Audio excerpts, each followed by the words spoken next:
Let's begin by test driving the tip calculator app. And you can see here I already have it up and running in my AVD.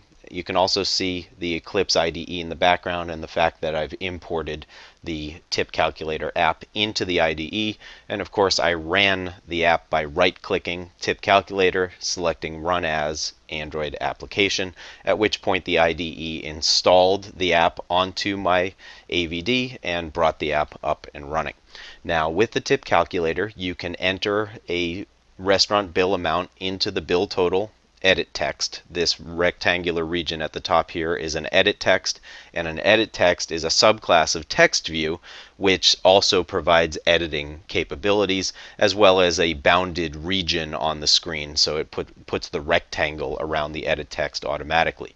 Now the edit text that has the focus typically will have this orange bar around it or border around it.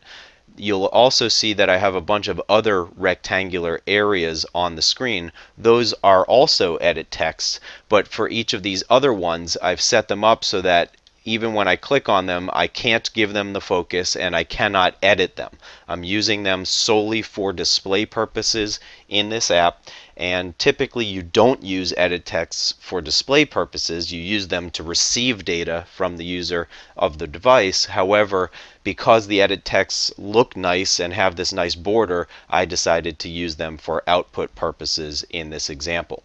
If I wanted to do the same thing with a text view, I would have to get into customizing the text view myself, and for this app I wanted to keep it as simple and straightforward as possible. Now, with the bill total, if I'm using an actual device and I touch that bill total edit text, which I'll do by clicking it with the mouse right now, what's going to happen is on the device, the numeric keypad will be displayed. As you saw, it took a little bit of a delay inside the AVD. It's typically much faster on a real device. Now, if I have a slide-out keyboard, I can emulate that by using this keypad over on the right-hand side of the AVD.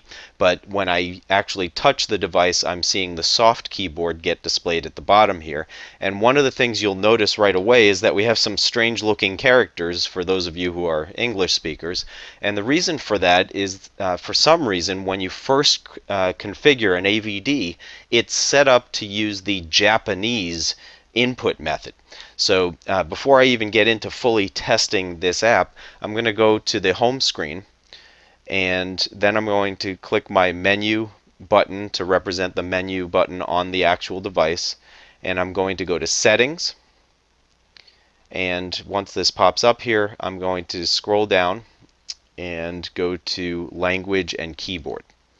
And you'll notice when I do that, that Japanese IME is checked. If I go ahead and uncheck that, and now go back to the home screen, and I'm going to rerun the tip calculator app directly from the AVD now, you'll see when the new input keyboard comes up that it's no longer going to be showing those Japanese characters. So let me go click inside my bill total edit text, and in a moment the keypad will reappear.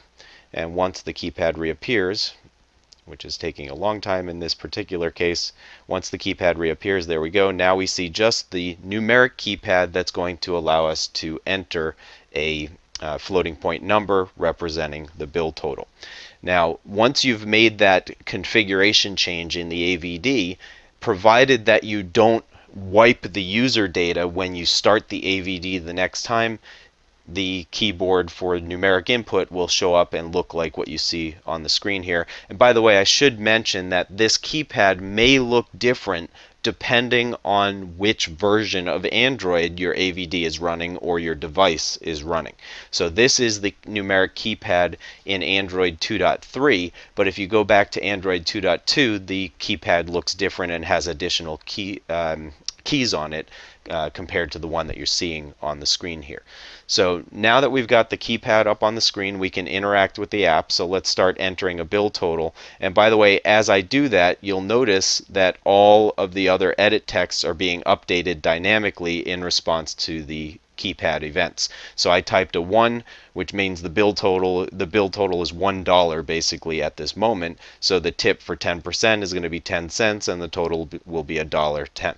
Let's go ahead and continue inputting. So now I have $123, and I can also go ahead and put in my cents. So let's say my bill total is $123.53. You can see here that it's calculating that dynamically for me and displaying my total amounts based on those tip percentages of 10, 15, and 20%, and also based on the current custom tip percent of 18. Now I can slide my seek bar down here, and as I slide the seek bar, notice that the tip and total edit text below it are being updated dynamically, as is the text view to the right of the seek bar where I'm displaying the current custom tip percentage. So that's the tip calculator in action. In the next video, we're going to overview what's called a table layout, which is what we use to lay out the components that you see here, and then we're going to start getting into building the tip calculator's GUI.